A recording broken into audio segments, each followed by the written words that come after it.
This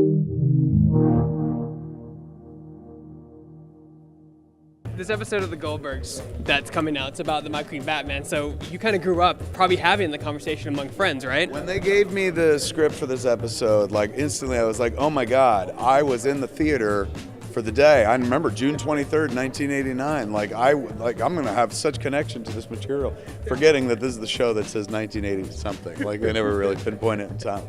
But yes, there was like the basically Pops and Adam go see the new Batman movie, and Pops naturally is like, well, I love the old Batman, he calls him.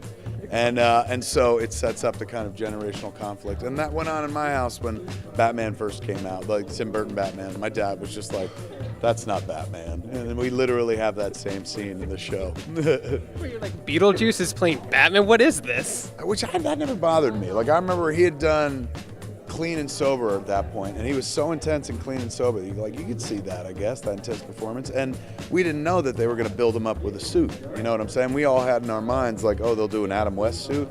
But suddenly that was the first time they were like, look at his sculpted fake muscles. And anybody could put on this suit and suddenly kind of look the part. You just had to deal with the fact that you couldn't turn your head at all. Or kick. Or really. Mostly this. So, at the risk of sounding hipster, you grew up in a generation, liking comics before it was cool. Yeah. Do you think we're starting to get that burnout yet, or the superhero stuff? Or do you think it'll go on for another 10 years? I think it'll go on for a long time. I think you're going to have to find another subgenre that will compete with the imagination and wonder that superheroes, comic book genre can give you. And you got to remember, these cats have been doing this for decades, right? Like creating these characters, properties, storylines, and stuff. They've done all the heavy lifting, and these filmmakers can cherry pick the best bits and go forward. They'll never run out of material. And, just like the Western never quite went out of style, they were cheap to make back in the day of the Western, and now it's expensive to try to make a Western. So if you're going to spend money, if you're going to tell us, you might as well put them in suits and stuff like that. And it's like this business, or movie goers in general, have never grown tired of simple morality tales. And that's all that thing is colorful, simple morality tales. Be a good person, don't be a bad person. And, look at how they dress. So I don't think they're going anywhere anytime soon, man. Some will work more than others, but no, they're here to stay. Kind of like when horror sprung on the scene. Like after Psycho, suddenly people were like, hey, this horror is a viable genre. And there'll be all different kinds, the splatter horror and gore and kind of thinking person's horror.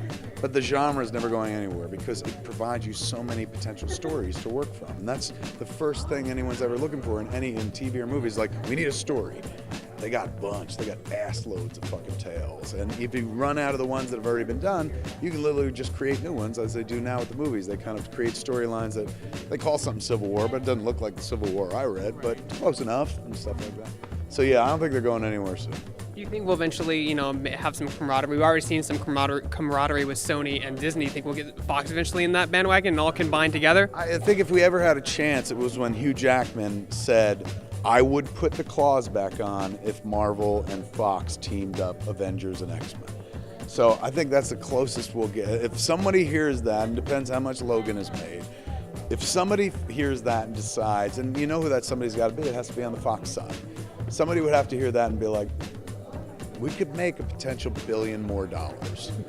And that's what it's going to come down to, cost, dollars and cents. But right now you have two titans, two juggernauts who are making comic book property movies that don't need each other. Marvel does not need Fox or the X-Men.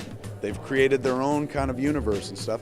And X-Men, when it looked like, oh, they're running out of steam with the last X-Men movie, the double punch of Deadpool and Logan. Suddenly they've redefined the genre with R-rated stuff, so they don't need Marvel. So those two cats are so independent and so fucking rich. It's like basically it would be like wishing for Tony Stark and Bruce Wayne to team up. They're both like, we're fully gifted and we can do this shit without each other. So it'll probably not happen until, if maybe one day, the guild is off the rose and suddenly we're Lily, and the bloom is off the rose, the guild is off the lily, and suddenly people are like, I need a better reason to get out of my house. Then maybe they're like, what if the X-Men and the Avengers crossed over? And then suddenly there'd be new interest again. Maybe they're smart to hold on to that in case there is ever a bottoming out and stuff, because that would get people pumped again. The idea of putting these together, but we're gonna see it. And here's the one I'm wondering if we'll see in my lifetime, and I'm betting within, I'm gonna say 15 years, we'll see a Marvel and DC crossover. because that's like that. How do you get to $3 billion at the box office? And it's just going to take somebody to be like, if we just teamed up like they do in the books, we'll probably make all the monies, and so that'll happen. I remember those books because it was Flash versus Quicksilver, Batman versus Captain America. I remember that. And they turned it into the Amalgam universe. Remember how much they got out of it? First they did Marvel versus DC, then they blended the characters and resold. You could do that again. If you ever ran out of ideas, you could just amalgamate the entire 2 universes and people be interested again. Because even if you're like, I'm tired of this shit, I've seen every comic book movie, if somebody was like, hey, I'm going to show you Batman fighting Wolverine, you'd be like, take my fucking money!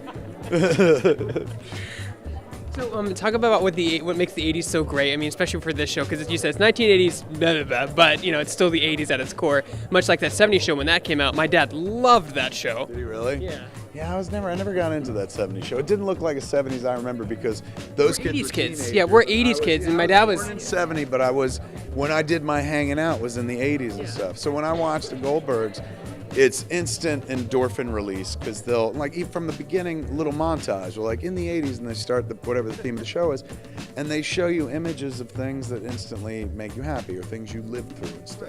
So I can't even say like, oh, the 80s are better than any other decade. They're just the one that I'm partial to because I lived through it. And it was my formative period. So watching this show is wonderful because it takes you there all the time. And convincingly, it's not exactly the 80s and stuff. They mix it up with a lot of more current terms and things, but fuck, it's as close as you can get on TV. Looks just like it and stuff. And, I know they do that on the Americans as well, but the Americans is more like fucking espionage based. My world was not that. But my world did look like the Goldbergs, looked like Jenkintown. I grew up in a town that looked like Jenkintown. I grew up watching the same things Adam did. We grew up the same family structure of mom, dad, a grandparent who lived very nearby, oldest sister, brother, and then younger brother. So all of it, it's like looking at a bizarre kind of mirrored version of my life. The highest compliment I could ever pay that show is that whenever I watch it, I'm like, fuck, why didn't I create this? Because it feels like my life. It's that, makes you appreciate it. Last question. I talked to Jason a few years ago about that Blunt Man and Chronic game. What's going on with that? The Jane's talking about Blunt Chronic Punch. Yeah, see, even you can't see the title. Yeah. Tough title.